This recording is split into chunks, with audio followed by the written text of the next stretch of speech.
കാസർഗോഡ് കോൺഗ്രസിലെ തർക്കം അത് പുതിയ കാര്യമൊന്നുമല്ല. വലിയ ഭിന്നത രാജ്മോഹൻ ഉണ്ണിത്താനും അവിടുത്തെ പല ആളുകളും തമ്മിൽ കോൺഗ്രസ് രംഗത്ത് കോൺഗ്രസ് നേതൃത്വവുമായി ബന്ധപ്പെട്ടൊക്കെ നിൽക്കുന്നത് നമ്മുടെ മുമ്പിലുണ്ട്. അതിൽ പ്രധാനപ്പെട്ടൊരു കാര്യമാണ് കോൺഗ്രസ് നേതാവിനെ ഫേസ്ബുക്കിൽ തെറിവിളിച്ച് ഉണ്ണിത്താൻ എന്നുള്ളതാണ്. കാസർഗോഡ് കോൺഗ്രസിലെ തർക്കം രൂക്ഷമായിരിക്കുന്ന സാഹചര്യത്തിലാണ് ഫേസ്ബുക്കിലെ ഈ അസഭ്യം പറച്ചിൽ. അതിൻ്റെ സ്ക്രീൻഷോട്ട് പുറത്തു വന്നിട്ടുണ്ട്. കോൺഗ്രസിലെ പരസ്യപ്പോരിൻ്റെ തുടർച്ചയായി ഉണ്ണിത്താൻ ഇന്ന് മാധ്യമങ്ങളെ കാണുന്നുമുണ്ട്. സിജു കണ്ണൻ ഏതായാലും ഇപ്പോൾ കാസർഗോഡ് നമ്മൾക്കൊപ്പം ചേരുന്നുണ്ട് വിശദാംശങ്ങളുമായി.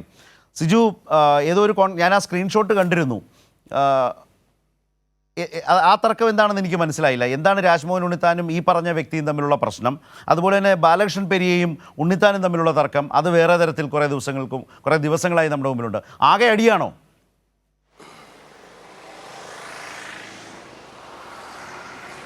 കാസർഗോഡ് കോൺഗ്രസ് കലങ്ങി മറിഞ്ഞ് നിൽക്കുകയാണ് ശരത്ത്. കഴിഞ്ഞ ദിവസം നമ്മൾ കണ്ടതാണ് പരസ്യമായ പ്രതികരണം. സാധാരണ പാർട്ടിക്ക് അകത്തുള്ള ഒരു പ്രശ്നം എന്ന നിലയിലാണ് ഗ്രൂപ്പ് പോരുണ്ടായിരുന്നത്. പക്ഷേ അത് പരസ്യ പ്രതികരണത്തിലേക്ക് നീളുകയാണ്. അതിൻ്റെ ഒരു തുടർച്ചയാണ് കഴിഞ്ഞ ദിവസം ഈ ഫേസ്ബുക്കിലുള്ള പരസ്യമായ അസഭ്യവർഷം.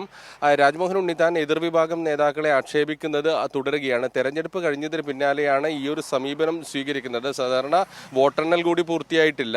ഇപ്പോൾ അതിനിടയിലാണ് ഇത്തരത്തിൽ തെറിവിളിയും അസഭ്യവർഷവുമായി രംഗത്ത് വരുന്നത്. എതിർവിഭാഗം നേതാക്കൾക്കെതിരെ രംഗത്ത് വരുന്നത് KPCC മൈനോറിറ്റി വിഭാഗം സംസ്ഥാന ഭാരവാഹിയും ഇന്ത്യൻ നഴ്സസ് അസോസിയേഷൻ ദേശീയ സെക്രട്ടറിയുമായ ഡാർലിൻ ജോർജ് കടവനെയാണ് കഴിഞ്ഞ ദിവസം ഫേസ്ബുക്കിൽ രാജ്മോഹൻ ഉണ്ണിത്താന്റെ വെരിഫൈഡ് പേജിൽ നിന്ന് തെറിവിളിച്ചത്. പരമനാറി എന്നാണ്. അദ്ദേഹം ഒരു പ്രൊഫൈൽ പിക്ചർ അപ്ഡേറ്റ് ചെയ്തു. അതിന് താഴെ എത്തിയാണ് ഉണ്ണിത്താന്റെ വെരിഫൈഡ് പേജിൽ നിന്ന് ഇത്തരത്തിലൊരു അസഭ്യവർഷം പറഞ്ഞത്. അതിനെ പരിഹസിച്ചുകൊണ്ട് ചിലർ രംഗത്തെത്തിയിരുന്നു.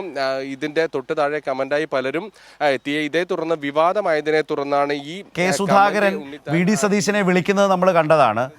ഈ സഹപ്രവർത്തകർക്കിടയിലെ ഇതൊരു പതിവ് വിളിയാണെന്ന് തോന്നുന്നു. ഇതിൽ പരമനാറിയെന്നോ മറ്റോ ആണ് എഴുതി വെച്ചിരിക്കുന്നത്.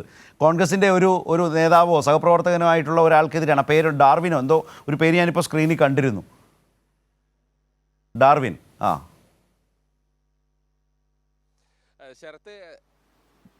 ശരത്ത്, നേരത്തെ തന്നെ നമുക്ക് കോൺഗ്രസിന്റെ കാസർഗോട്ടെ വിവാദം നമ്മൾ കാണുമ്പോൾ വളരെ മുതിർന്ന ഒരു നേതാവ്, ചീമേനിയിലെ കരിമ്പിൽ കൃഷ്ണൻ എന്ന നേതാവ് രാജ്മോഹൻ ഉണ്ണിത്താനെ കുറിച്ച് പറഞ്ഞത് കൂടി ഈ സമയത്ത് ഒന്ന് കൂട്ടി വായിക്കാമെന്ന് തോന്നുന്നു. കാരണം രാജ്മോഹൻ ഉണ്ണിത്താനെ കാണാനെത്തുന്ന കോൺഗ്രസ് നേതാക്കളെ പരസ്യമായി തെറി വിളിക്കുന്നു, തന്തക്കും തള്ളക്കും വിളിക്കുന്നു എന്നൊരു ആക്ഷേപം നേരത്തെ തന്നെ മുതിർന്ന കോൺഗ്രസ് നേതാവായ കരിമ്പിൽ കൃഷ്ണൻ ഉന്നയിച്ചിരുന്നു.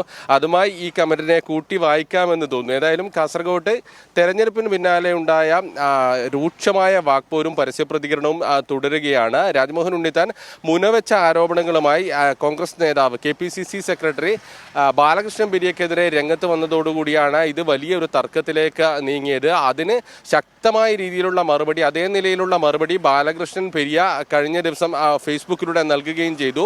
വരത്തൻ എന്നാണ് ഉണ്ണിത്താനെ വിളിച്ചത്. അതായത് കാസർഗോട്ടെ കോൺഗ്രസിനെ തകർക്കാൻ ശ്രമിക്കുന്ന, കാസർഗോട്ടെ കോൺഗ്രസ് പ്രവർത്തകരെ തമ്മിലടിക്കുന്ന വരത്തനാണ് ഉണ്ണിത്താൻ. കാസർഗോട്ടെ നിഷ്കളങ്ക രാഷ്ട്രീയത്തിന് മേൽ കളങ്കം ചാർത്തുന്ന രീതിയിലുള്ള ഇടപെടൽ നടത്തിയാൽ അതിന് നോക്കി നിൽക്കാനാകില്ല. രാജ്യഭീഷണിയടക്കം ഇതിനുശേഷം ബാലകൃഷ്ണൻ പെരിയെ മുഴക്കിയിരുന്നു. പിന്നീട് KPCC നേതൃത്വം ഇടപെട്ടാണ് ബാലകൃഷ്ണൻ പെരിയെ അനുനയിപ്പിച്ചത്. എന്നാൽ ഉണ്ണിത്താൻ വെടിനിർത്തലിന് തയ്യാറായിട്ടില്ല. ഉണ്ണിത്താൻ അതിനുശേഷം തെലങ്കാനയിൽ നിന്നും ശക്തമായ ആക്ഷേപം ഉന്നയിച്ചു.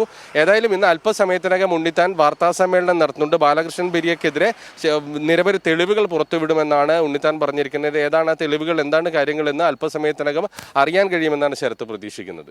നേരത്തെ തെരഞ്ഞെടുപ്പ് കാലത്ത് സിജുവിനെ വർഗീയവാദി എന്നൊക്കെ രാജ്മോഹൻ ഉണ്ണിത്താൻ വിളിച്ചതൊക്കെ വലിയ പ്രതിഷേധത്തോടെ കേരളം അന്ന് ചർച്ച ചെയ്തൊക്കെ എനിക്ക് ഓർമ്മയുണ്ട്. ഏതായാലും ഇന്നത്തെ ഉണ്ണിത്താൻ്റെ വാർത്താ സമ്മേളനം മിസ്സാക്കണ്ട.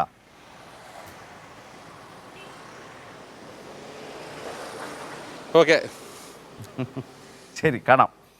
ശരി, സിജുവാണ് വിശദാംശങ്ങൾ ഇപ്പോൾ കാസർഗോഡ് നിന്ന് നൽകിയത്.